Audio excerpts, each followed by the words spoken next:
الله أكبر الله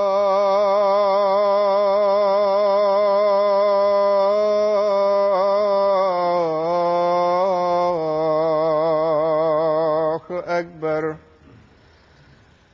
الله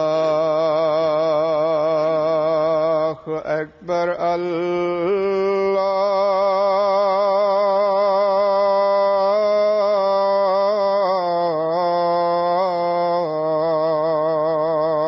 أكبر. أشهد أن لا إله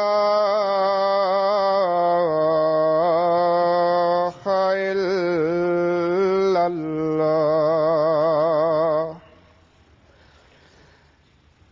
أشهد أن لا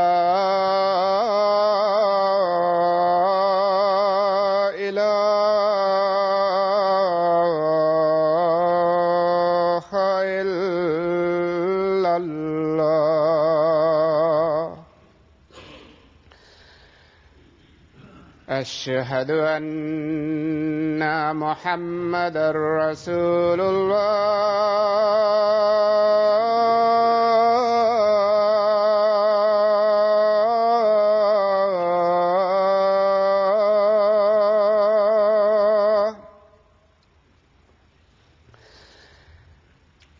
أشهد أن محمدًا رسول الله.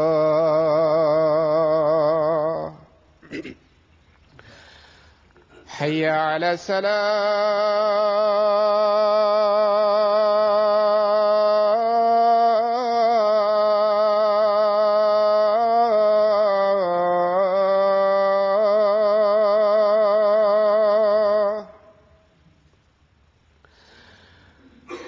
حي على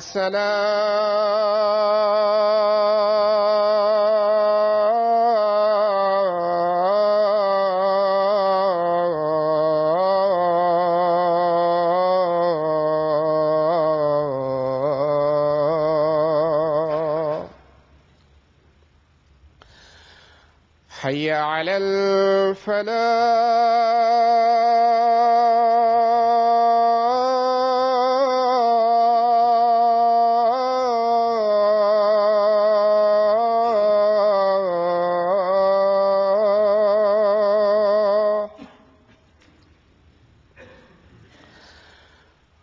حي على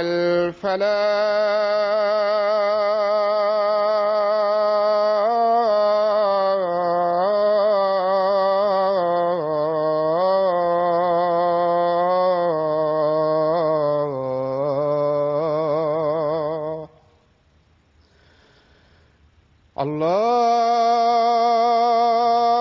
أكبر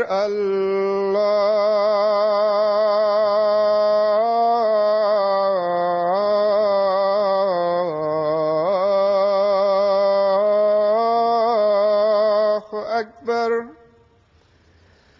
لا إله إلا الله.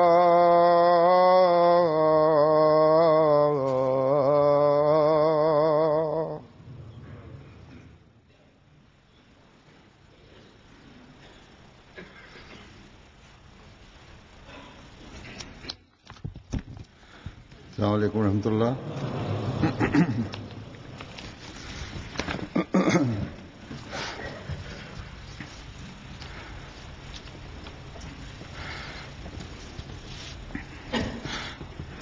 أشهد أن لا إله إلا الله وحده لا شريك له وأشهد أن محمدا عبده ورسوله أما بعد فأعوذ بالله من الشيطان الرجيم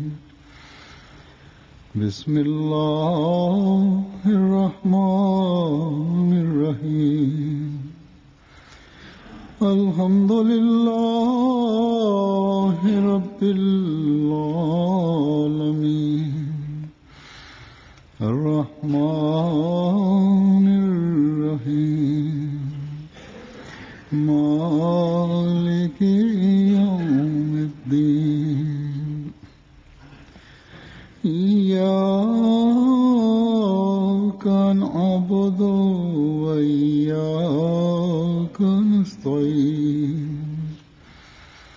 اهدنا الصراط المستقيم صراط الذين أنعمت عليهم غير المغضوب عليهم ولا الضالين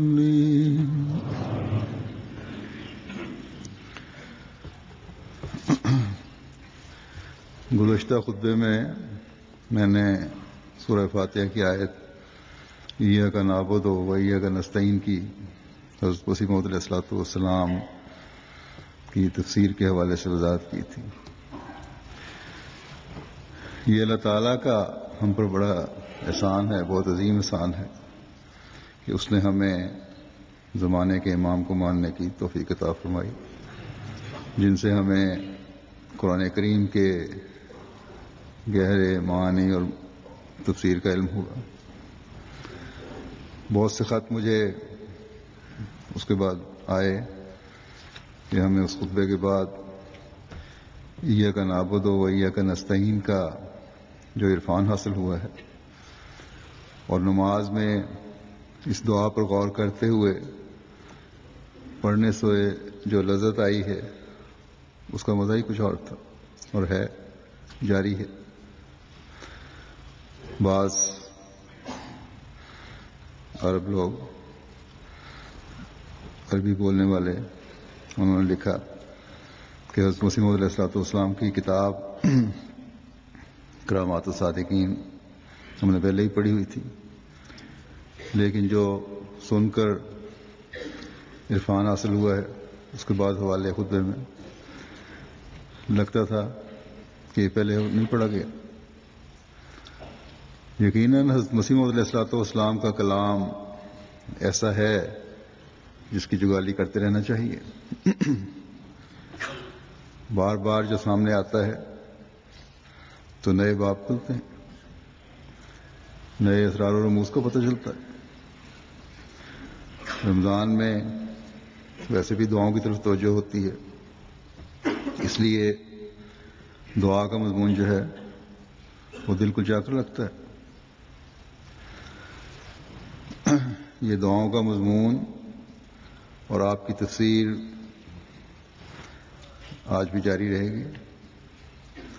گزشتہ خطبے میں نے ایک اقتباس پڑھا تھا جس میں حضرت مسیح موعود علیہ الصلوۃ والسلام نے فرمایا تھا، اس کا خلاصہ میں بیان کروں گا کہ ایاک نعبد میں خالص ہو کر اللہ کا عبد بننے کی طرف توجہ دلائی گئی ہے، اور ایاک نستعین میں عبودیت کے لیے قوت، ثابت قدمی، استقامت اور مستقل مزاجی کی طلب دعا کی گئی ہے، کیونکہ قوت اور ثبات قدمی بھی خدا تعالیٰ کی طرف سے ملتی ہے. اگر قوت اور ثبات قدمی نہ ہو تو عبودیت کا حق بھی ادا نہیں ہو سکتا. عبادت کرنے کی کوشش بھی اگر ہوگی اور اللہ تعالیٰ کی مدد شامل حال نہیں ہوگی اگر اس کے ساتھ، تو چند دن کی عبادت کے بعد پھر وہی عبادت میں بے قاعدگی، بے لذتی اور دل کے اچاٹ ہونے کا عمل شروع ہو سکتا ہے۔ کئی لوگ لکھتے ہیں کہ رمضان کے ماحول کی وجہ سے عبادتوں کی طرف توجہ پیدا ہوئی، ایک ماحول بندھا ہوا تھا، اس دھارے میں ہم بھی بہتے جا رہے تھے۔ رمضان ختم ہوا تو پھر وہیں واپسی ہو گئی جہاں سے شروع ہوئے تھے۔ نمازیں ہیں لیکن ان میں وہ لذت اور ذوق نہیں۔ بس اس ماحول میں جب دعاؤں کی طرف توجہ ہے تو اللہ تعالیٰ نے عبادت میں ذوق، شوق، قوت اور ثبات قدمی کی جو دعا سکھائی ہے وہ دعا بھی کرنی چاہیے، تاکہ عبودیت کا صحیح حق ادا ہو اور ہمیشہ ہوتا چلا جائے۔ اگر ثبات قدمی نہیں تو عبودیت کا حق پیدا نہیں ہو سکتا۔ پھر آپ فرماتے ہیں کہ اب بننے کی طرف توجہ اور ثبات قدمی کی طلب کے بعد پھر وہ کون سی اہم چیز ہے جو ایک مومن میں ہونی چاہیے؟ اس بارے میں وہ ایک بات میں پچھلے خطبے میں پڑھا تھا، اسے پتہ چلتا ہے کہ وہ اہم چیز یہ ہے کہ ایک مومن کو یہ بھی پتہ ہونا چاہیے کہ وہ کس قسم کی قوت ہو اور یہ کس طرح حاصل ہوگی وہ قوت، ثبات قدم کس پر ہو اور اس کا معیار کیا ہو۔ اگر اس کا علم نہ ہو، اگر عبد بننے کے لیے ہدایت کے راستے کی نشاندہی نہ ہو تو پھر انسان اندھیرے میں ہاتھ پیر مارتا رہے گا۔ اسے پتہ ہی نہیں ہوگا کہ وہ کس قسم کی عبودیت کی تلاش میں ہے، کیا چیز ہے، کون سی باتیں ہیں اس نے کرنی ہیں، کیا چیزیں اس نے مانگنی ہیں، کن راستوں کی اس نے تلاش کرنی ہے۔ آپ نے فرمایا کہ اس لیے یہ ضروری ہے کہ علم اور ہدایت کی تلاش کے لیے اہدنا الصراط کی دعا کی جائے۔ اس لیے اللہ تعالیٰ نے ہمیں یہ دعا سکھائی ہے تاکہ اللہ تعالیٰ انسان کی عبادت اور اس کی کوشش میں برکت ڈالتے ہوئے ایک حقیقی عابد اور اللہ تعالیٰ کے راستوں کے متلاشی کو ہمیشہ ہدایت کے راستوں پر گامزن رکھے، اس پہ توفیق دیتا چلا جائے۔ بس اہدنا الصراط المستقیم کی دعا اس ثبات قدم اور قوت کے حصول اور اس کا علم رکھنے کے لیے ہے جو مستقل مزاجی سے عبودیت کا حق ادا کرنے کے لیے ضروری ہے۔ اس کے اعلیٰ معیار حاصل کرنے کے لیے ضروری ہے۔ آپ علیہ السلام کے ارشاد کے مطابق ان تینوں دعاؤں کا خلاصہ گویا یہ بنے گا کہ جب تک انتہائی اخلاص، انتہائی کوشش اور ہدایت کو سمجھنے کی پوری صلاحیت حاصل نہ ہو جائے، اس وقت تک ایک حقیقی مومن کو، سچا عابد بننے والے کو آرام سے نہیں بیٹھنا چاہیے اور یہ نہیں سمجھنا چاہیے کہ ہم نجات یافتہ ہو گئے یا ہم نے اپنے مقصد کو پا لیا یا خدا تعالیٰ کے پیار کے سلوک کے اعلیٰ معیاروں کو حاصل کر لیا۔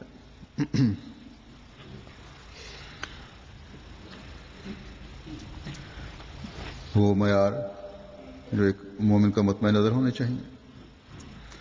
بس جب یہ سوچ ایک مومن کی ہو کہ ہم نے آرام سے نہیں بیٹھنا جب تک ان راستوں پر نہیں چلتے،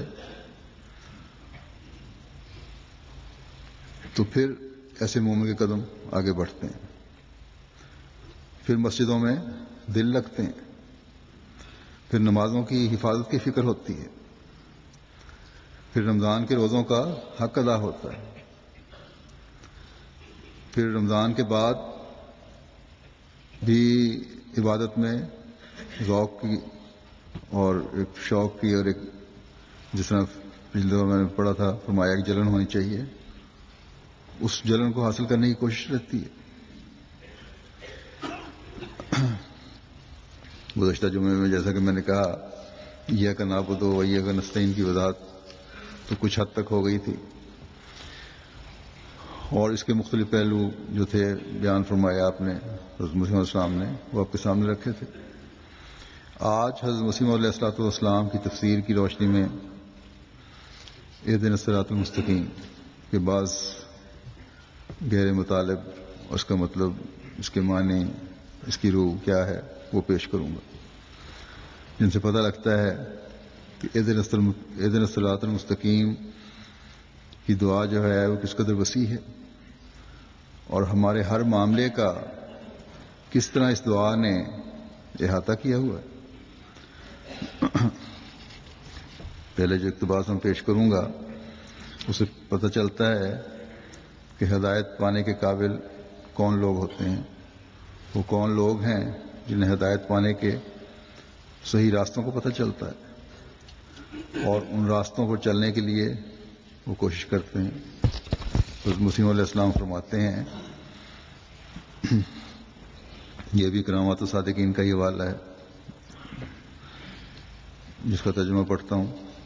آپ نے فرمایا، اور اس صورت میں یعنی سورہ فاتحہ میں اللہ تعالیٰ اپنے مسلمان بندوں کو تعلیم دیتا ہے، بس گویا وہ فرماتا ہے اے میرے بندو، تم نے یہود و نصارہ کو دیکھ لیا ہے، تم ان جیسے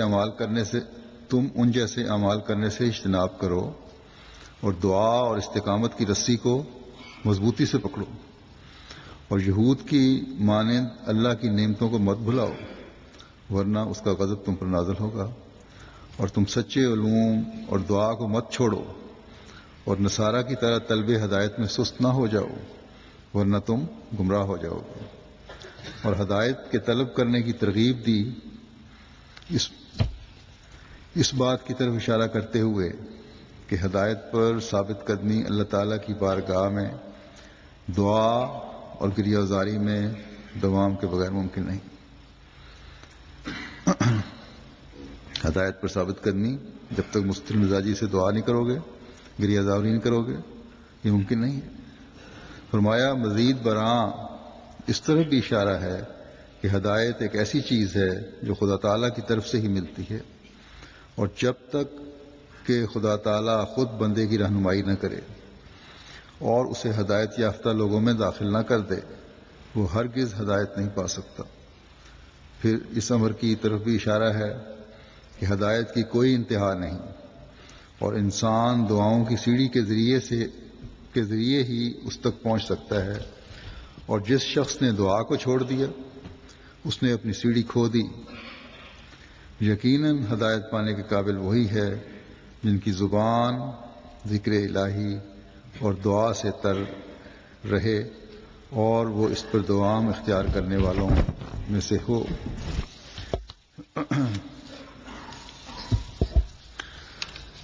بس یہ ہیں ایک مومن کے لیے ہدایات جو ہدایت کی تلاش میں کہ دعا اور استقامت کی رسی کو مضبوطی سے پکڑو، یہ کبھی نہ چھوٹے. طلب ہدایت میں سست نہ ہو ورنہ گمراہ ہو جاؤ گے. یاد رکھو ہدایت پر ثابت قدمی مستقل مزاجی سے دعا اور گریہ وزاری کے بغیر یہ چیزیں ممکن نہیں. اگر دعا نہیں کرو گے تو ہدایت کے راستے بند ہو جائیں گے، کیونکہ ہدایت بندہ اپنے زور سے حاصل نہیں کر سکتا بلکہ یہ خدا کی طرف سے ملتی ہے. پھر فرمایا یہ بات ہمیشہ سامنے رکھو کہ یہ ہدایت کی کوئی انتہا نہیں ہے کہ ہم ہدایت پا لی ہم نے اور جو حاصل کرنا تھا کر لیا. ایک مقام پر پہنچ کر یہ نہیں کہہ سکتے کہ میں مکمل طور پر ہدایت یافتہ ہو گیا.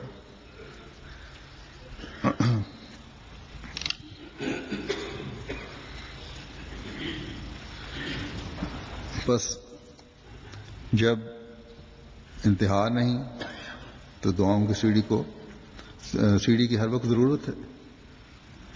بس ایک مومن کی کوئی عام بات یاد رکھنی چاہیے کہ صرف وقتی عبادت ہدایت کا باعث نہیں بنتی، بلکہ حقیقی ہدایت پانے والے وہ ہیں جن کی زبان ذکر الہی اور دعا سے تر رہے.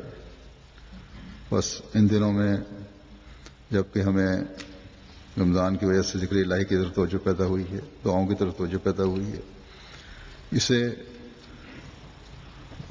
مستقل ہمیں اپنانے کی کوشش کرنی چاہیے تاکہ ہدایت کے راستوں پر ہمیشہ گامزن رہیں.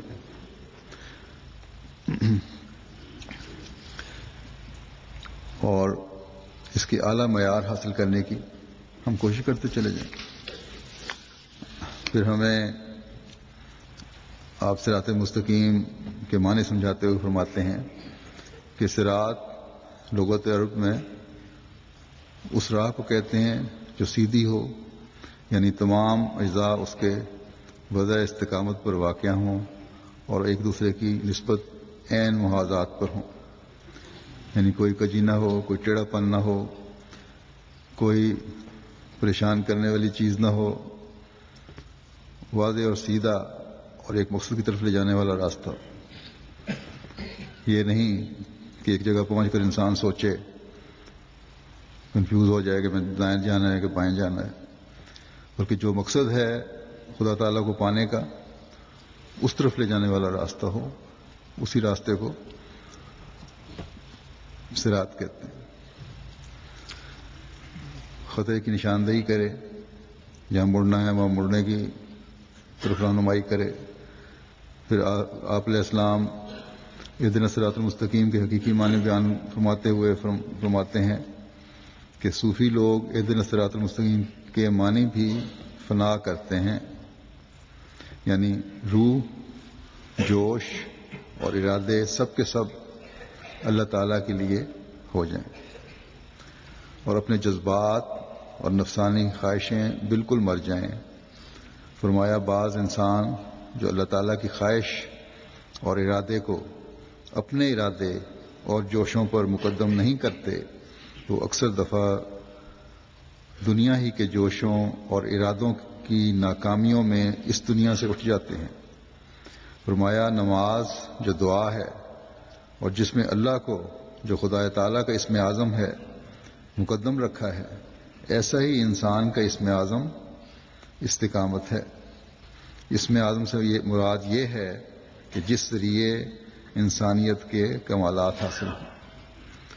یعنی مستقل مزاجی سے دعاؤں کی طرف لگے رہو گے، اللہ کی طرف جاؤ گے تو تبھی انسانیت کے کمالات حاصل ہو سکتے ہیں یا ان کی طرف قدم بڑھ سکتے ہیں. بس جب اہدنا الصراط المستقیم کی دعا انسان کرتا ہے تو اللہ تعالیٰ کے احکامات کو بھی سامنے رکھنا ہوگا، اوامر و نواہی کو بھی دیکھنا ہوگا، کون سے کرنے کی باتیں ہیں اور کون سی نہیں کرنے کی باتیں ہیں. قرآن کریم کے حکموں پر نظر رکھنی ہوگی. اللہ تعالیٰ کے حقوق کی ادائیگی کے ساتھ بندوں کے حقوق بھی ادا کرنے ہوں گے، کیونکہ حقوق العباد بھی خدا تعالیٰ کی طرف لے جانے والے ہوتے ہیں. جب یہ ہوگا تب بھی اہدنا الصراط المستقیم کی دعا جو ہے وہ دل کی آواز بنے گی، تبھی استقامت کا مقام حاصل ہوگا، تبھی انسانیت کے کمال حاصل کرنے کی طرف حقیقی توجہ اور کوشش ہوگی، اور تبھی پھر انسان خدا تعالیٰ کی آغوش میں آ کر قبولیت دعا کے نظارے بھی دیکھے.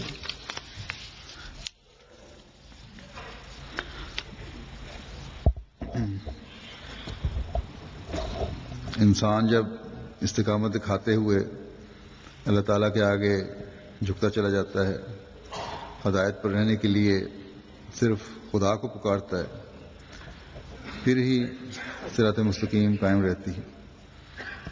حضرت علیہ الصلوۃ والسلام ایک جگہ فرماتے ہیں اس مضمون کو آگے چلاتے ہوئے کہ دعا کا طریق یہی ہے کہ دونوں اسم اعظم جمع ہوں اور یہ خدا کی طرف جاوے، کسی غیر کی طرف رجوع نہ کرے، خواہ وہ کی ہوا و ہوس کا بت ہی کیوں نہ ہو۔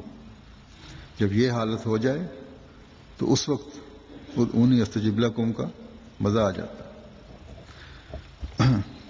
جب انسان ربنا اللہ کہتا ہے، جب یہ پکار ہوگی اور پھر اس پر استقامت دکھاتا ہے تو تب جو دعاؤں کی توفیق ملتی ہے وہ انہوں نے فرمایا کہ اصل وہ توفیق ہے جہاں ادعونی استجب لکم کا مزہ آتا ہے، کہ اللہ تعالیٰ کا یہ فرمان کہ مجھے پکارو میں تمہاری دعاؤں کو سنوں گا۔ بس استقامت شرط ہے، اور اللہ تعالیٰ کو تمام طاقتوں کو مالک سمجھتے ہوئے، اسی کو رب سمجھتے ہوئے اس کے آگے جھکنا شرط ہے۔ پھر اس بات کو بیان فرماتے ہوئے کہ دعا لوگوں کے تمام مراتب پر حاوی ہے، یعنی کسی بھی مرتبے کا آدمی ہو اسے اس دعا کی ضرورت ہے۔ آپ فرماتے ہیں بس خلاصہ یہ ہے کہ اہدنا الصراط المستقیم کی دعا انسان کو ہر کجی سے نجات دیتی ہے اور اس پر دین قویم کو واضح کرتی ہے اور اس کو ویران گھر سے نکال کر پھلوں اور خوشبوؤں بھرے باغات میں لے جاتی ہے، اور جو شخص بھی اس دعا میں زیادہ آہوزاری کرتا ہے اللہ تعالیٰ اس کو خیر و برکت میں بڑھاتا ہے۔ دعا سے ہی نبیوں نے خدائے رحمان کی محبت حاصل کی اور اپنے آخری وقت تک ایک لحظہ کے لیے بھی دعا کو نہ چھوڑا، اور کسی کے لیے مناسب نہیں کہ وہ اس دعا سے لاپرواہ ہو یا اس مقصد سے منہ پھیر لے، خواہ وہ نبی ہو یا رسولوں میں سے، کیونکہ رشد اور ہدایت کے مراتب کبھی ختم نہیں ہوتے بلکہ وہ بے انتہا ہیں اور عقل و دانش کی نگاہیں ان تک نہیں پہنچ سکتی۔ اس لیے اللہ تعالیٰ نے اپنے بندوں کو یہ دعا سکھائی اور اسے نماز کا مدار ٹھہرایا تاکہ لوگ اس کی ہدایت سے فائدہ اٹھائیں اور اس کے ذریعے توحید کو مکمل کریں اور خدا تعالیٰ کے وعدوں کو یاد رکھیں اور مشرکوں کے شرک سے نجات پائیں۔ اس دعا کے کمالات میں سے ایک یہ ہے کہ وہ لوگوں کے تمام مراتب پر حاوی ہے اور ہر فرد پر بھی حاوی ہے۔ وہ ایک غیر محدود دعا ہے جس کی کوئی حد بندی یا انتہا نہیں اور نہ اس کی کوئی غایت یا کنارہ ہے۔ بس مبارک ہیں وہ لوگ جو خدا کے عارف بندوں کی طرح اس دعا پر مداومت اختیار کرتے ہیں، زخمی دلوں کے ساتھ جن سے خون بہتا ہے، اور ایسی روحوں کے ساتھ جو زخموں پر صبر کرنے والی ہو، اور نفوس مطمئنہ کے ساتھ یعنی مستقل مزاجی کے ساتھ اور درد کے ساتھ اس دعا پہ قائم رہتے ہیں۔ فرمایا یہ وہ دعا ہے جو ہر خیر، سلامتی، پختگی اور استقامت پر مشتمل ہے، اور دعا میں رب العالمین کی طرف سے بڑی بشارتیں ہیں۔ اس دعا میں رب العالمین کی طرف سے بڑی بشارتیں ہیں۔ بس حضرت مسیح علیہ الصلوۃ والسلام نے فرمایا، خلاصہ میں بیان کر دوں کہ کیوں یہ سب مراتب کے لوگوں کے لیے ضروری ہے۔ اس لیے کہ انسان کو ہر قسم کے ٹیڑھے پن اور کجی سے ہی بچاتی ہے۔ انسان کے راستے میں مختلف طریق سے ورگلانے کے لیے شیطان بیٹھا ہوا ہے۔ اگر دل سے نکلی ہوئی اہدنا الصراط المستقیم کی دعا ہو تو یہ دعا پھر شیطان کے حملوں سے بچاتی ہے، ان کو ایمان پہ قائم رکھتی ہے۔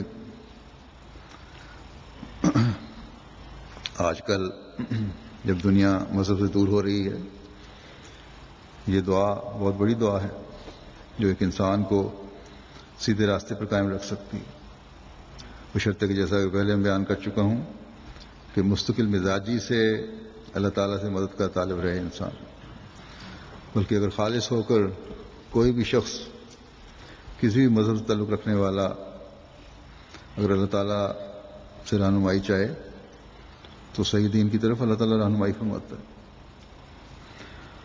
بلکہ لامذہبوں کی بھی رہنمائی فرماتا ہے۔ ان کے لیے بھی ہدایت کا ذریعہ بن جاتی ہے، بشرطے کہ نیت نیک ہو۔ آپ نے فرمایا کہ نبیوں نے خدائے رحمان کی محبت اس دعا کے ذریعے سے حاصل کی ہے۔ بس کسی بھی مرتبے کا انسان ہو، کوئی بھی شخص ہو، جتنی زیادہ آہوزاری سے یہ دعا مانگے گا خدا تعالیٰ اس کو خیر و برکت میں بڑھائے گا۔ بس ایک مومن کہلانے کا دعویٰ کرنے والے کے لیے یہ کسی طرح بھی مناسب نہیں کہ وہ اس دعا سے غفلت برتے، بلکہ نبیوں اور رسولوں کے لیے بھی یہ دعا ضروری ہے، کیونکہ رشد و ہدایت کے مراتب اور معیار کبھی ختم نہیں ہوتے۔ ہر انسان کا جس کا اللہ تعالیٰ سے تعلق ہے اس کا رشد و ہدایت کا ایک مرتبہ ہے، اور کیونکہ اللہ تعالیٰ کے انعامات کی کوئی حد نہیں، اس لیے ہدایت کے اگلے مرحلوں کی تلاش بھی ایک مومن کے لیے ضروری ہے۔ ایک جگہ پر پہنچ کر پھر اگلے مرحلے کو تلاش کرنا چاہیے، اور اس کی تلاش کے لیے اللہ تعالیٰ نے ہمیں دعا سکھائی ہے کہ اہدنا الصراط المستقیم۔ فرمایا کہ توحید بھی اس دعا کے ذریعے مکمل ہوتی ہے کہ اللہ تعالیٰ کو پانے کے لیے، اس کے بتائے ہوئے ہدایت کے راستوں پر چلنے کے لیے اللہ تعالیٰ کے پاس ہی جایا جاتا ہے، اسی سے مدد مانگی جاتی ہے۔ وہی ہے جو ہمیں ہدایت یافتوں میں رکھ سکتا ہے، نہ کہ کوئی غیر۔ بس یہ دعا ہر مرتبے کے انسان کے لیے ضروری ہے، ہر اس شخص کے لیے ضروری ہے جو خدا کی بتائی ہوئی ہدایت کی تلاش میں ہے اور اس کے اعلیٰ مدارج حاصل کرنے کی کوشش کر رہا ہے، یہ چاہتا ہے۔ آپ نے فرمایا کہ حقیقی مومن وہی ہے جو مستقل مزاجی سے اور ایک درد کے ساتھ اس دعا کو کرنے والا ہے۔ بس جب یہ دعا ہر مرتبے کے لوگوں کے لیے ضروری ہے تو اس کی اہمیت بھی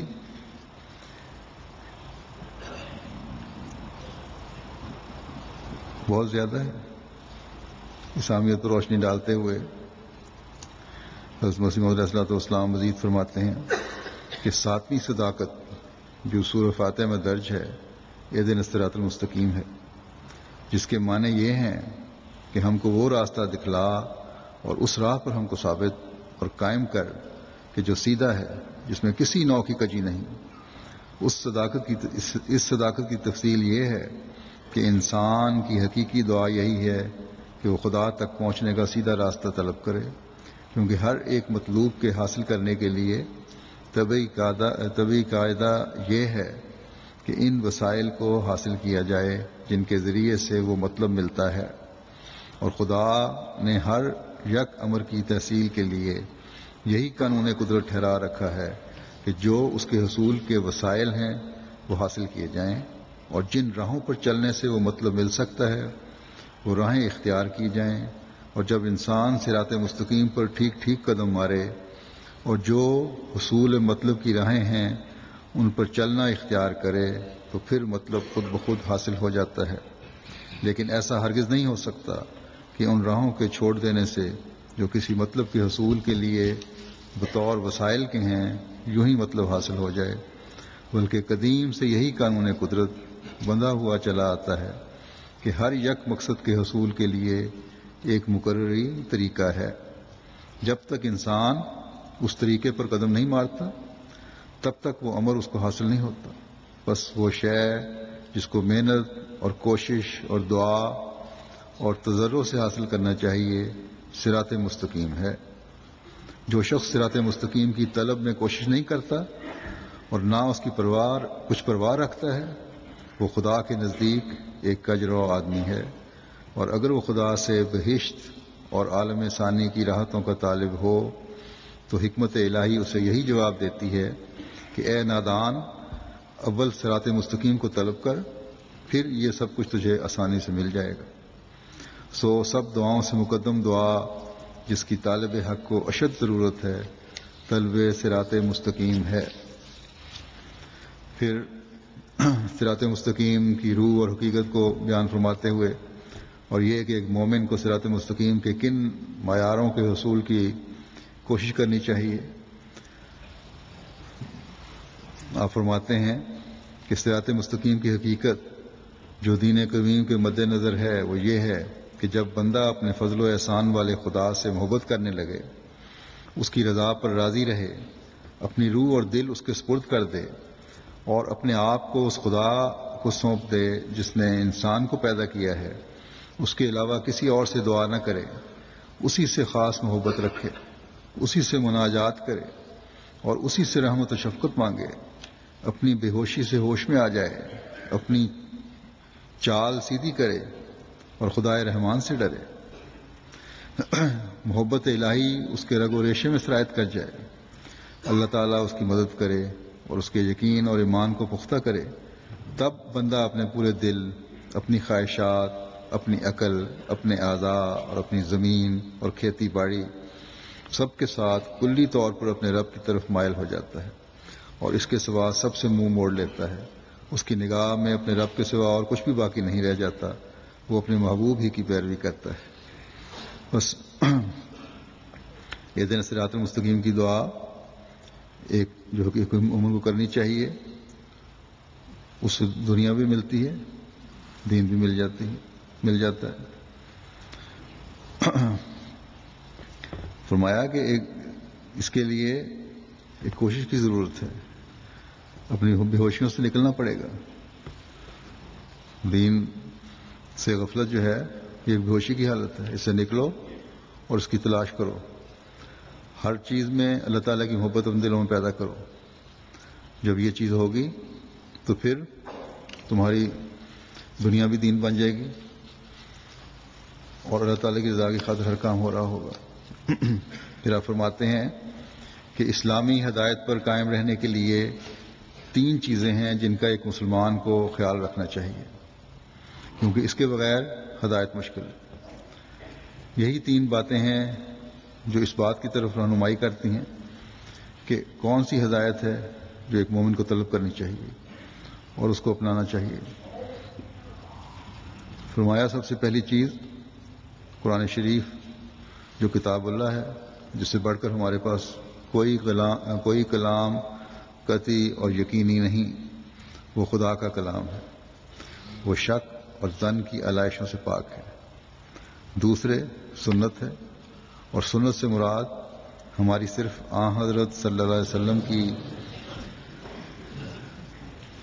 فعلی روش ہے جو اپنے اندر تواتر رکھتی ہے اور ابتدا سے قرآن شریف کے ساتھ ظاہر ہوئی اور ہمیشہ ساتھ ہی رہے گی، یا بتبدیلی الفاظ یوں کہہ سکتے ہیں کہ قرآن شریف خدا تعالیٰ کا قول ہے اور سنت رسول صلی اللہ علیہ وسلم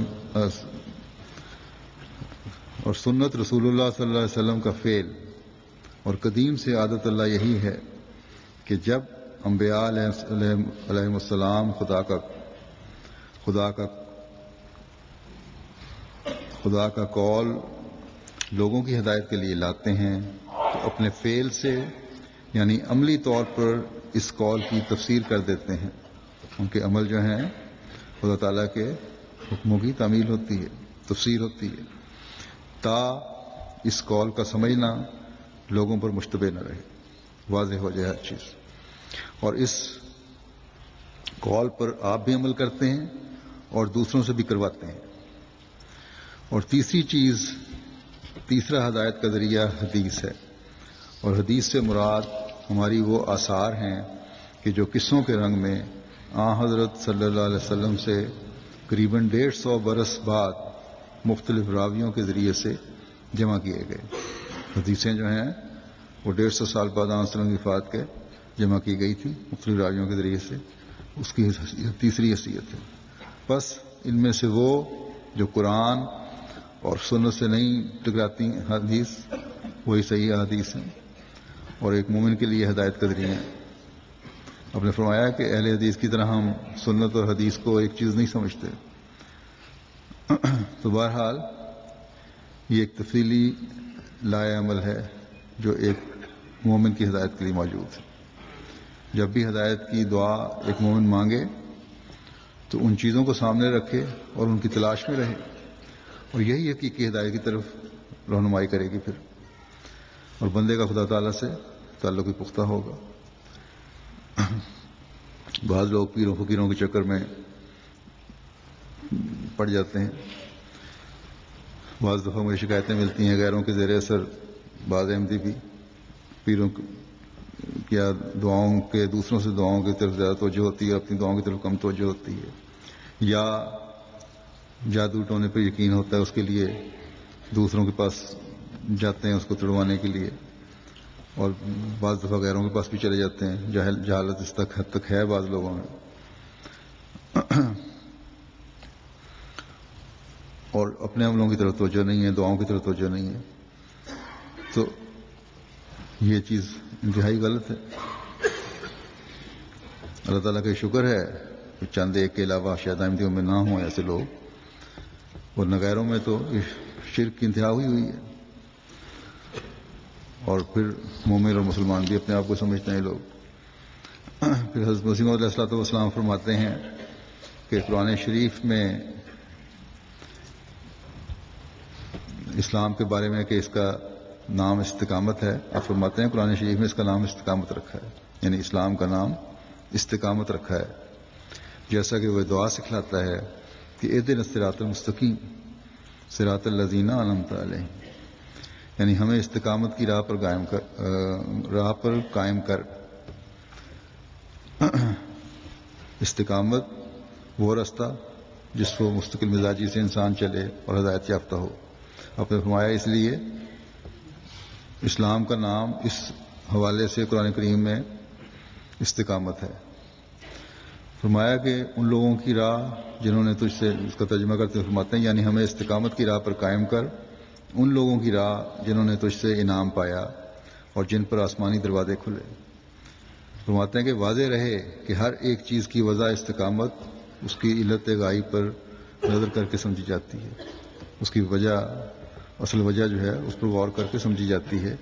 اور انسان کے وجود کی علت غائب یہ ہے، مقصد کیا ہے انسان کے وجود کا، کہ نوع انسان خدا کے لیے پیدا کی گئی ہے، کہ انسان جو ہے وہ خدا تعالیٰ کے لیے پیدا کیا گیا ہے، اس کی عبادت کے لیے پیدا کیا گیا ہے. بس انسانی وجہ استقامت یہ ہے کہ جیسا کہ وہ اطاعت عبدی کے لیے پیدا کیا گیا ہے ایسا ہی وہ در حقیقت خدا کے لیے ہو جائے. اور جب وہ اپنے تمام قوا سے خدا تعالیٰ کے لیے ہو جائے گا تو بلا شبہ اس پر انعام نازل ہوگا، جس کو دوسرے لفظوں میں پاک زندگی کہہ سکتے ہیں. جیسے کہ تم دیکھتے ہو کہ جب آفتاب کی طرف کی کھڑکی کھولی جائے تو آفتاب کی شعائیں ضرور کھڑکی کے اندر آ جاتی ہیں. ایسا ہی جب انسان خدا تعالیٰ کی طرف بالکل سیدھا ہو جائے اور اس میں اور خدا میں کچھ حجاب نہ رہے، تب فی الفور ایک نورانی شعلہ اس پر نازل ہوتا ہے اور اس کو منور کر دیتا ہے اور اس کی تمام اندرونی غلاظت دھو دیتا ہے. تب وہ ایک نیا انسان ہو جاتا ہے اور ایک بھاری تبدیلی اس کے اندر پیدا ہوتی ہے. تب کہا جاتا ہے کہ اس شخص کو پاک زندگی حاصل ہوئی. اس پاک زندگی کے پانے کا مقام یہی دنیا ہے. اسی کی طرف اللہ جل شانہ اس آیت میں اشارہ فرماتا ہے، من کان فی ھذہ اعمی فہو فی الآخرۃ اعمی واضل سبیلا، یعنی جو شخص جہان میں اندھا رہا اور خدا کے دیکھنے کا اس کو نور نہ ملا وہ اس جہان میں بھی اندھا ہی ہوگا. پھر آپ اس بات کی وضاحت کرتے ہوئے کہ اہدنا الصراط المستقیم کی دعا کی قبولیت کے لیے کن پہلوؤں کو مد نظر رکھنا چاہیے، فرماتے ہیں کہ اہدنا الصراط المستقیم میں تمام مسلمانوں کو لازم ہے ایاک نعبد کا لحاظ رکھیں، کیونکہ ایاک نعبد کو ایاک نستعین پر مقدم رکھا ہے. بس عملی طور پر شکر کرنا چاہیے اور یہی مطلب اہدنا الصراط المستقیم میں رکھا ہے. عملی شکر جو ہے وہ اہدنا الصراط المستقیم اس کی تفسیر ہے یا اس میں وضاحت آئی ہے. یعنی دعا سے پہلے اسباب ظاہری کی نگہداشت ضروری طور پر کی جاوے اور پھر دعا کی طرف رجوع ہو. اولاً عقائد، اخلاق اور عادات کی اصلاح ہو، پھر اہدنا الصراط المستقیم پہلے اپنے عقیدے درست کرو، بدعات اور غلط قسم کے جو چیزیں رواج پا گئی ہیں ان کو چھوڑو، اس عقیدے پہ قائم ہو جو حقیقی اسلامی عقیدہ ہے. پھر اپنے اخلاق بہتر کرو، اپنی عمل صحیح کرو، ان کی اصلاح ہو جائے. پھر اہدنا الصراط المستقیم کی دعا ہو، تبھی اللہ تعالیٰ پھر اس کو قبول فرماتا ہے. فرمایا اہدنا الصراط المستقیم کی دعا تعلیم کرنے میں اللہ تعالیٰ نے چاہا کہ انسان 3 پہلو ضرور مد نظر رکھے. اول اخلاقی حالت، دوم حالت عقائد، سوم اعمال کی حالت. مجموعی طور پر یوں کہو کہ انسان خداداد قوتوں کے ذریعے سے اپنے حال کی اصلاح کرے، پھر اللہ تعالیٰ سے مانگے. جو اللہ تعالیٰ نے طاقتیں دی ہیں انسان کو، عقل ہے، شعور ہے، اس کے ذریعے سے اپنی اصلاح کی کوشش کرے، اور پھر اللہ تعالیٰ سے مانگے کہ جو مجھ میں تھا اس کو تو استعمال کر رہا ہوں، اب تو مجھے ہدایت کی طرف لے کر آ، کیونکہ تیری مدد کے بغیر ہدایت نہیں مل سکتی. یہ مطلب نہیں کہ اصلاح کی صورت میں دعا نہ کرے، اس وقت بھی مانگتا رہے. جب خود اپنے طور پہ بھی کوشش کر رہا ہے تب بھی دعا ضروری ہے. فرمایا کہ اہدنا الصراط المستقیم میں دعا انسان کی زبان، قلب اور فعل سے ہوتی ہے. یعنی زبان سے بھی اس کا اظہار ہو رہا ہو، دل سے بھی اس کا اظہار ہو رہا ہو، اور انسان کے ہر عمل سے اس کا اظہار ہو رہا ہو، تبھی اہدنا الصراط المستقیم کی دعا کی حقیقی دعا بنے گی. اور جب انسان خدا سے نیک ہونے کی دعا کرے تو اسے شرم آتی ہے، مگر یہی ایک دعا ہے جو ان مشکلات کو دور کرتی ہے. جب انسان زبان سے اقرار کرے گا، دل بھی اس کا اس طرح مائل ہوگا، کوشش بھی ہوگی، تو ظاہر ہے پھر یہ توجہ بھی پیدا ہوگی کہ اللہ تعالیٰ سے میں مانگ رہا ہوں. اب تو اس شرم کے ساتھ یعنی کہ دوہرا عمل ہو جائے گا. ایک طرف انسان دعا کے ساتھ کوشش کر رہا ہوگا، اور جب دعا کر رہا ہوگا تو پھر دوبارہ ان چیزوں کو میں اپنے زبان کی درستی میں، اپنے دل کی درستی میں، اپنے عملوں کی درستگی میں کوشش کر رہا ہوگا، اور اس میں شرم آ رہی ہوگی کہ میں بغیر ان کی درستگی کے کس طرح اللہ تعالیٰ سے مانگوں کہ مجھے سیدھے راستے پر چلا. پھر آپ فرماتے ہیں کہ اہدنا الصراط المستقیم کی دعا دین اور دنیا کی ساری حاجتوں پر حاوی ہے، کیونکہ کسی امر میں جب تک صراط مستقیم نہ ملے کچھ نہیں بنتا. یہ صرف روحانی طور کے لیے دعا ضروری نہیں ہے، بلکہ دنیا کی حاجتوں کے لیے بھی دعا ضروری ہے اہدنا الصراط المستقیم کی. فرمایا کہ طبیب کو، زراعت کرنے والے کو، غرض ہر انسان کو ہر کام میں صراط مستقیم کی ضرورت ہے.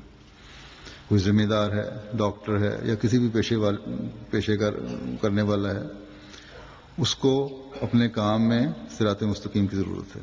اگر نہیں ہوگی تو اس کے کام میں خرابی پیدا ہوگی. فرماتے ہیں کہ بہترین دعا فاتحہ ہے، کیونکہ وہ جامع دعا ہے. جب ذمہ دار کو ذمہ داری کا ڈھب آ جاوے گا تو وہ ذمہ داری کے صراط مستقیم پر پہنچ جائے گا. اگر ایک ذمہ دار ہے، اس کو جب ذمہ داری کرنے کا صحیح طریقہ آئے گا تو تبھی وہ ذمہ داری کے صراط مستقیم پر پہنچے گا. ایک ڈاکٹر ہے، جب وہ پورا کوالیفائی کر لیتا ہے، پڑھائی مکمل کر لیتا ہے، پھر اس کی مختلف جگہوں پر جو اس کا ہاؤس جاب ہوتے ہیں وہ مکمل کرتا ہے، پھر بعض تجربہ کار ڈاکٹروں کے ساتھ کام کرتا ہے، تو تبھی اس کو مختلف مدارج جو ہیں صراط مستقیم کے حاصل ہوتے ہیں. اسی طرح دوسرے پیشے کے لوگ ہیں. فرمایا تو ذمہ داری کے صراط مستقیم پر پہنچ جاوے گا اور کامیاب ہو جاوے گا. اسی طرح تم خدا کے ملنے کی صراط مستقیم تلاش کرو، خدا کے ملنے کی بھی صراط مستقیم تلاش کرو. اس کے لیے بھی کوشش پہلے کرو اور پھر دعا کرو. اور دعا کرو کہ یا الہی، میں ایک تیرا گناہ گار بندہ ہوں اور افتادہ ہوں، میری رہنمائی کر. اور ادنا اور اعلیٰ سب حاجتیں بغیر شرم کے خدا سے مانگو کہ اصل موتی وہی ہے.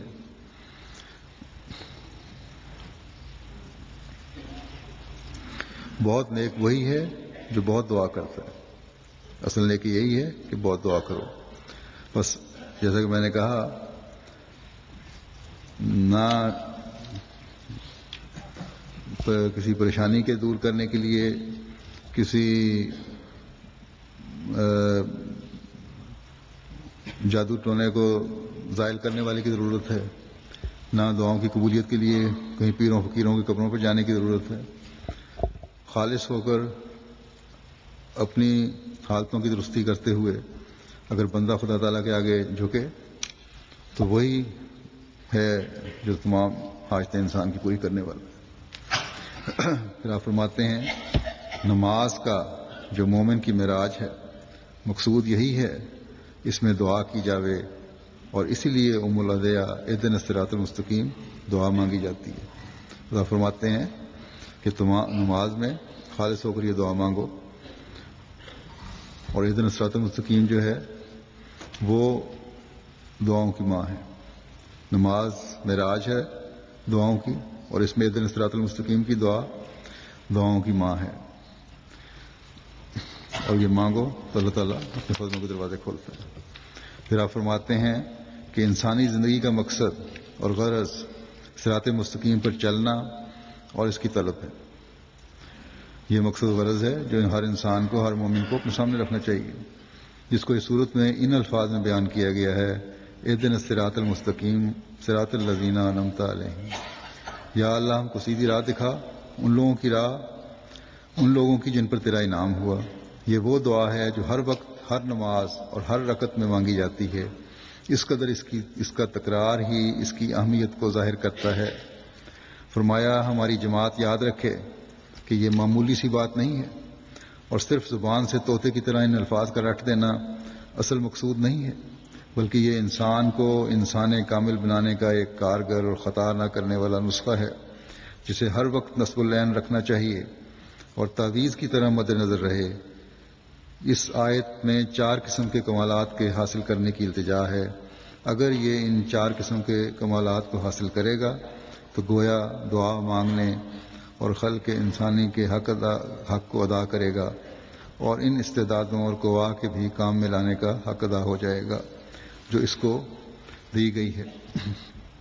صراط الذین انعمت علیہم میں جو 4 معیار ہیں، نبی ہے، صدیق ہے، شہید ہے اور صالح، تو یہ معیار ہیں. فرمایا کہ پھر آگے فرماتے ہیں کہ میں یہ بھی تمہیں بتانا چاہتا ہوں کہ بہت سے لوگ ہیں جو اپنے تراشے ہوئے وظائف اور اوراد کے ذریعے سے ان کمالات کو حاصل کرنا چاہتے ہیں، لیکن میں تمہیں کہتا ہوں کہ جو طریق حضرت صلی اللہ علیہ وسلم نے اختیار نہیں کیا وہ محض فضول ہے. حضرت صلی اللہ علیہ وسلم سے بڑھ کر منعم علیہ کی راہ کا سچا تجربہ کار اور کون ہو سکتا ہے، جن پر نبوت کے بھی سارے کمالات ختم ہو گئے. آپ نے جو راہ اختیار کیا ہے وہ بہت ہی صحیح اور اقرب ہے. اس راہ کو چھوڑ کر اور ایجاد کرنا خواب و بظاہر کتنا ہی خوش کرنے والا معلوم ہوتا ہو، میری رائے میں ہلاکت ہے، اور خدا تعالیٰ نے مجھ پر ایسا ہی ظاہر کیا ہے. غرض منعم علیہم لوگوں میں جو کمالات ہیں اور صراط الذین انعمت علیہم میں جن کی طرف اللہ تعالیٰ نے اشارہ فرمایا ہے، ان کو حاصل کرنا ہر انسان کا اصل مقصد ہے. اور ہماری جماعت کو خصوصیت سے اس طرف متوجہ ہونا چاہیے، کیونکہ اللہ تعالیٰ نے اس سلسلے کے قائم کرنے سے یہی چاہا ہے کہ وہ ایسی جماعت تیار کرے جیسی حضرت صلی اللہ علیہ وسلم نے تیار کی تھی، تاکہ اس آخری زمانے میں یہ جماعت قرآن شریف اور حضرت صلی اللہ علیہ وسلم کی سچائی اور عظمت پر بطور گواہ ٹھہرے. پھر آپ نے فرمایا کہ یقیناً جانو کہ اللہ تعالیٰ اس وقت تک راضی نہیں ہوگا اور نہ کوئی شخص اس تک پہنچ سکتا ہے جب تک صراط مستقیم پر نہ چلے. وہ اسی وقت ہو سکتا ہے جب اللہ تعالیٰ کی ذات اور صفات کو شناخت کرے اور ان راہوں اور ہدایتوں پر عمل درآمد کرے جو اس کی مرضی اور منشا کے موافق ہیں. جب یہ ضروری ہے تو انسان کو فرمایا کہ جب یہ ضروری ہے تو انسان کو چاہیے کہ دین کو دنیا پر مقدم رکھے. پھر اس دعا کی وسعت کے بارے میں فرماتے ہیں کہ دعا کے بارے میں یاد رکھنا چاہیے کہ اللہ تعالیٰ نے سورہ فاتحہ میں دعا سکھلائی ہے. یعنی اہدنا الصراط المستقیم صراط الذین انعمت علیہم، اس میں 3 لحاظ رکھنے چاہیے. ایک یہ کہ تمام بنی نوع کو اس میں شریک رکھے. جب یہ دعا کر رہے ہو تو کل انسانیت کو اس میں شریک کرو کہ اللہ تعالیٰ ان کو بھی ہدایت صراط مستقیم پہ چلائے اور ہدایت دے، اور ان کو بھی انعامات میں شامل کرے. پھر دوسرے نمبر پہ تمام مسلمانوں کو، ان کو بھی شامل کرو. پھر تیسرے ان حاضرین کو جو جماعت نماز میں داخل ہیں، جب مسجد نماز پڑھ رہے ہیں تمہارے ساتھ، ان کو اپنے ساتھ شامل کرو اس دعا میں. بس اس طرح کی نیت سے فرمایا، بس اس طرح کی نیت سے کل نوع انسان اس میں داخل ہوں گے. اور یہی منشا خدا تعالیٰ کا ہے، کیونکہ اس سے پہلے اسی صورت میں اس نے اپنا نام رب العالمین رکھا ہے، جو عام ہمدردی کی ترغیب دیتا ہے، جس میں حیوانات بھی داخل ہیں. پھر اپنا نام رحمان رکھا ہے، اور یہ نام نوع انسان کی ہمدردی کی ترغیب دیتا ہے، کیونکہ یہ رحمت انسانوں سے خاص ہے. اور پھر اپنا نام رحیم رکھا ہے، اور یہ نام مومنوں کی ہمدردی کی ترغیب دیتا ہے، کیونکہ رحیم کا لفظ مومنوں سے خاص ہے. اور پھر اپنا نام مالک یوم دین رکھا ہے، اور یہ نام جماعت موجودہ کی ہمدردی کی ترغیب دیتا ہے، کیونکہ یوم الدین وہ دن ہے جس میں خدا تعالیٰ کے سامنے جماعتیں حاضر ہوں گی. اسی تفصیل کے لحاظ سے اہدنا الصراط المستقیم کی دعا ہے.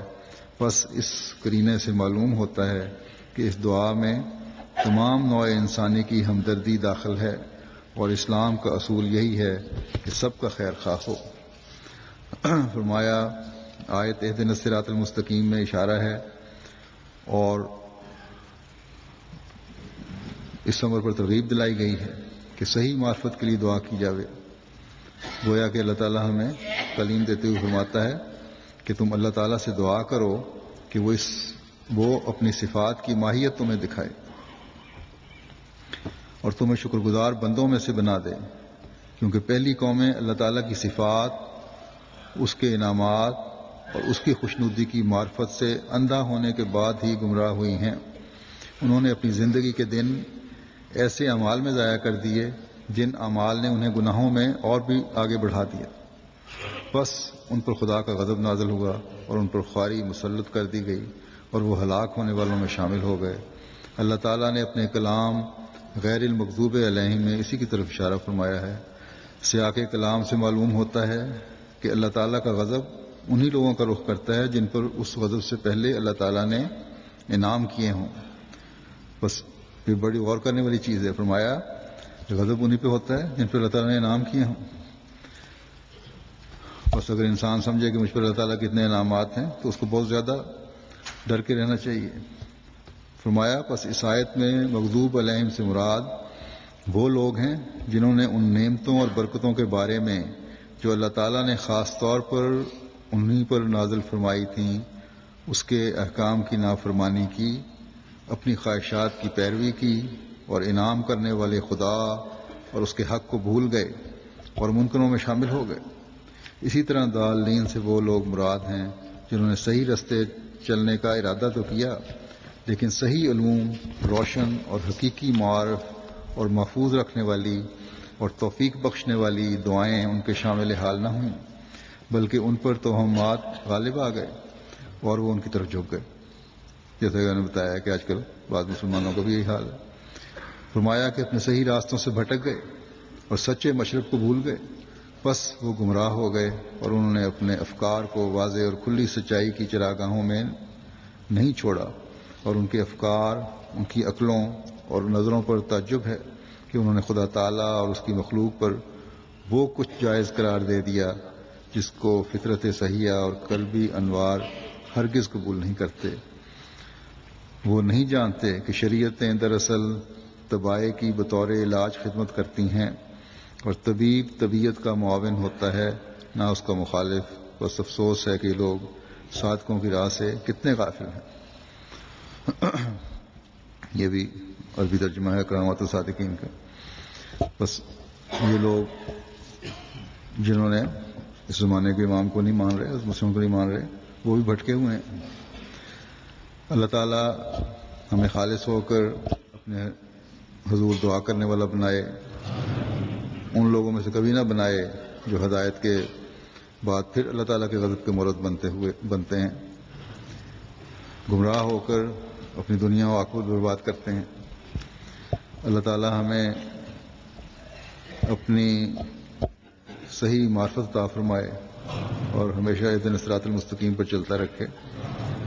اس رمضان کو ہمارے لیے اپنی جاری فضلوں اور ہدایت میں ترقی کرنے کا ذریعہ بنائے،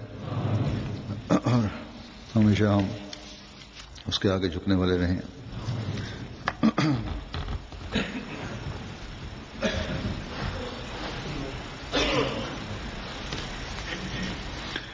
الحمد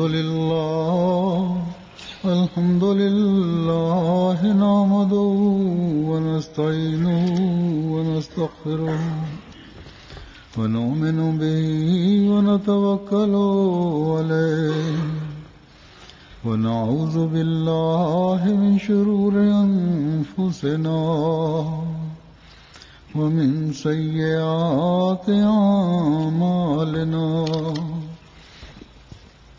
من يهده الله فلا مضل له ومن يضلل فلا هادي له ونشهد أن لا إله إلا الله ونشهد أن محمدا عبده ورسوله عباد الله رحمكم الله إن الله يأمر بالعدل والإحسان وإيتاء ذي القربى وينهى عن الفحشاء والمنكر والبغي يعظكم لعلكم تذكرون اذكروا الله يذكركم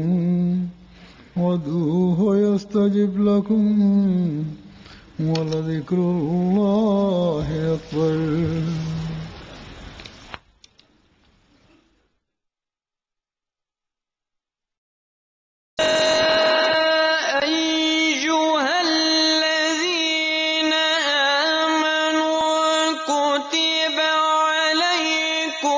الصيام كما كتب على